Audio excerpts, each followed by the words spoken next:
Welcome to 99 TV. నేను లక్ష్మి. తెలంగాణ గడ్డపై మరో కొత్త చరిత్ర మొదలైంది. ఏళ్ల తరబడి కొనసాగుతున్న నిరుద్యోగుల ఆవేదనకు ప్రభుత్వం ఒక పరిష్కారాన్ని చూపింది. ఏడాది మారినా నోటిఫికేషన్ రాదు. నోటిఫికేషన్ వచ్చినా పరీక్ష జాడుండదు.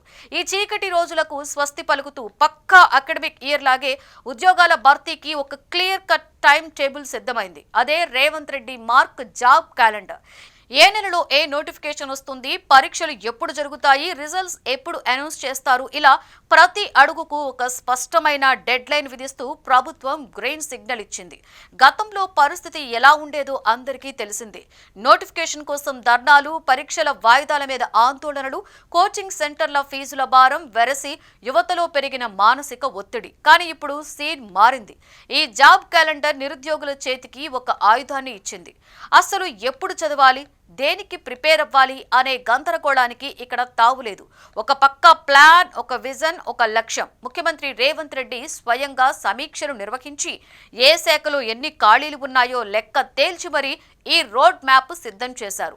ఇది రాజకీయ స్టంట్ కాదు, ఒక వ్యవస్థీకృత మార్పు. గ్రౌండ్ లెవెల్లో యువత నుండి వినిపిస్తున్న మాట ఒక్కటే: ఇప్పుడు మాకు భరోసా దొరికింది, ఏం చదవాలో క్లారిటీ వచ్చింది, ఎప్పుడు పరీక్ష తెలిసినప్పుడు టెన్షన్ తగ్గింది. ఇది కేవలం ఒక పథకం కాదు, పాలనలో వచ్చిన ఒక పెద్ద సంస్కరణ. ఒక వ్యక్తి గెలవాలన్నా, ఒక రాజ్యం నిలబడాలన్నా అది యువతతోనే సాధ్యం. ఆ యువత భవిష్యత్తుకు భద్రత కల్పించడమే ఈ క్యాలెండర్ అసలు ఉద్దేశం. కేవలం ప్రతిపాదికన కొలువుల జాతర మొదలు కానుంది.